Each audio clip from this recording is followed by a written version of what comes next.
이번에도 박근혜 전 대통령 서울 삼성동 집 앞 관련한 소식입니다.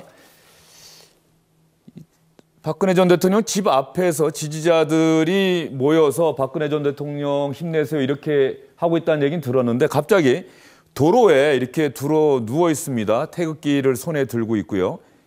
이희성 기자, 네. 이게 어떤 모습입니까? 지금 박근혜 전 대통령 지지자들이 지금 그 앞에 시위를 하고 있는데요. 저렇게 하니까 그 주민들이 굉장히 큰 불편을 지금 호소를 하고 있습니다. 그래가지고 오늘 바로 박근혜 전 대통령 삼성동 사저 조그만 길이 있지 않습니까? 바로 네. 건너편이 삼릉초등학교라고 그 초등학교가 하나 있습니다. 그 후문인데요. 보통 이 주변에 있는 그 학생들이 그 후문을 통해서 등하교를 하고 있는데 저렇게 하고 있으니까 이 학생들이 굉장히 어렵고 불편을 겪는 모양입니다. 그래서 보통 이제 신학기마다 이제 그 삼릉초등학교 학부모 회의가 있는 모양인데 거기서 오늘 경찰서에 탄원서를 낼 예정이라고 하네요. 왜냐하면은 학생들이 왔다 갔다 하는데 일단은 집회가 열리니까 이게 왔다 갔다 하기에 힘들고 또 하나는 뭐냐면은 이게 소리치고 드러눕고 또 공포 분위기를 조성하니까 학생들이 불안하다고까지 한다는 겁니다. 심지어는 이런 어린애도 있다는 거예요. 태극기가 무서워졌어요. 이런 얘기도 하고. 이래가지고 집시법 8조에 보면 이런 게 있습니다. 이제 그 학교에서 학교 주변에서 집회 시위할 때 수업에 지장을 주게 되면은 그걸 규제할 수 있다. 이 규정을 들어가지고 강남경찰서에다 좀 이걸 좀 못하게 해달라. 그런데 벌써 그 탕기국이나 저쪽 그 지지자들이 한 달가량 벌써 시위 집회를 해놨기 때문에 지금 답답한 상황인데요. 하여튼 지금 이 바로 또 뒤에는 또 언주중학교라고 또 중학교도 있어요. 이래가지고 이 학생들이 수업을 하면서 노래가 들리는데 주로 군가가 들리고 또 할아버지들이 큰 소리를 치니까 수업하기 힘들다. 이래가지고 지금 탄원서를 아마 이제 곧 제출할 그런 것으로 지금 보입니다. 그래서 박근혜 전 대통령의 삼성동 집 주변에 사시는 분들이 실제로 어떻게 이 상황을 느끼고 있는지 주영진의 뉴스 브리핑 팀에서 직접 전화로 취재를 해봤습니다. 저는 겁나서 거기를 아예 그냥 가지를 않는데요.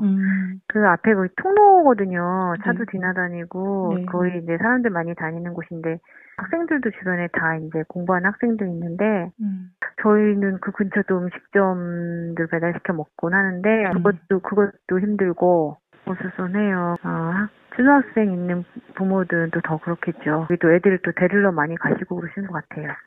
학원도 있고 애들 왔다 갔다 해야 되는데 경찰들이 있으니까 또 보기가 안 좋죠. 방금 그랬고 한 사람은 또 연행대고 갔어요. 막걸리 먹고 휘발 유통 가져와서 화염병 던진다고 하는 사람이 잡혀갔어요. 아니 나는 여기 지금 장사를 며칠째 못 하고 있어요. 나는 좀 심각합니다. 주민분들 말씀 들어보니까 지금 생활하는데 불편이 이만저만 아니겠습니다. 그렇습니다. 지금 화면에서도 보셨지만은 삼성동이 전형적인 주택가 아닙니까? 예. 그리고 학교도 있고 그런데 저렇게 갑자기 일단은 한낮에는 보통 지지자들이 한 100여 명이고요. 그리고 심야에도 최소한 10여 명은 밤을 새고 있고 그리고 또 언론사들, 기자들도 상당히 많이 와 있고 경찰도 200~300명 와 있고요. 그러다 보니까 갑자기 이 동네가 난리가 났어요. 지금 화면에도 보시지만은 굉장히 혼란스럽고 그리고 무서운 거예요. 막 소리를 지르고 저러니까 물론 모든 분들이 그러지는 않지만 저는 일부 이제 극렬한 분들이 저러다 보니까 특히 어린이를 뒀다거나 그리고 대학생이라든가 이런 젊은 층을 둔 부모들은 혹시라도 싸움이 붙지 않을까 그리고 자꾸 말을 붙인다는 거예요. 박근혜 대통령에 대해서 어떻게 생각하느냐라든가 이게 탄핵에 대해서 어떻게 생각하느냐 잠깐 앉아봐라 이러다 보니까 굉장히 피해가 크다. 특히 그쪽에서 장사하시는 상인들 피해도 굉장히 크다고 하소연들이 굉장히 많습니다.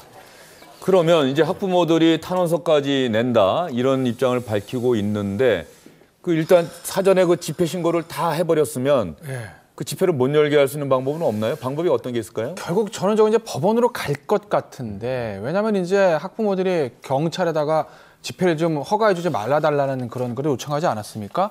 만약에 경찰이 학부모의 뜻을 받아들여서 집회를 허가해주지 않으면 그것에 대해서 역시 가처분 신청을 아마 집회 측이 할 것이고 학부모들의 요구를 경찰이 또 묵살하면 그럼 또 학부모들 입장에서 또 법원에다가 저 집회 개최 금지 가처분을 신청하지 않겠습니까? 결국 이제 법원이 저 부분을 어떻게 판단을 하냐는 건데 법원으로서 굉장히 고민은 많을 겁니다. 그 학생들의 학습권이라든지 그 주변 그 상인들의 어떤 그 생활에 대한 권리도 보장을 해야 되지만 어쨌든 폭력 시위가 아닌 이상 또 집회와 시위의 어떤 할 권리도 또 있는 건 아니겠습니까? 그래서 법원이 고심 끝에 결국 어떤 결정을 내놓을지 조금 지켜봐야 될 것 같습니다. 가처분도 굉장히 중요한 방법이지만은 이게 주민들 입장에서는 가처분을 내고 이러기는 굉장히 어렵거든요. 그래서 제가 집시법 5조를 찾아보니까 저렇게 이미 낸 것이 굉장히 우리가 불편하다. 시설이라든가 주민들 입장에서 굉장히 불편하다 하면은 경찰에 신고를 하게 돼 있습니다. 물론 신고가 구두 신고는 안 되게 돼 있고요. 서면으로 공식적으로 신청을 하면은 판단을 해서 하게 돼 있습니다.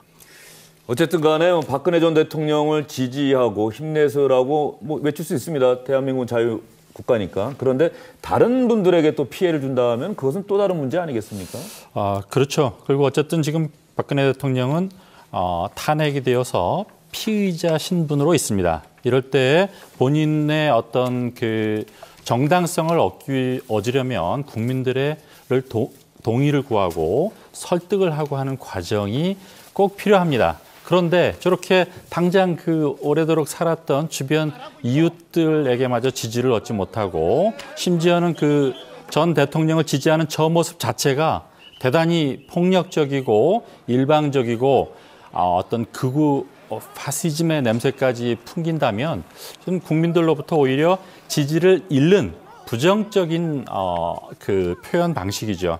저분들이 물론 지금 당장은 어떤 복잡한 감정 때문에 저러겠지만 좀 이성을 되찾아서 주민들과 함께 그 조화를 추구하면서 본인들의 의사 표현을 할 수 있는 좀 성숙한 방향으로 바뀌었으면 하는 바람 간절합니다. 네. 서울 삼성동 박근혜 전 대통령 집 앞에 모여있는 지지자들의 시위와 집회, 이것 때문에 주변 분들이 불편을 호소하고 있다는 소식 지금까지 여러분께 전해드렸습니다.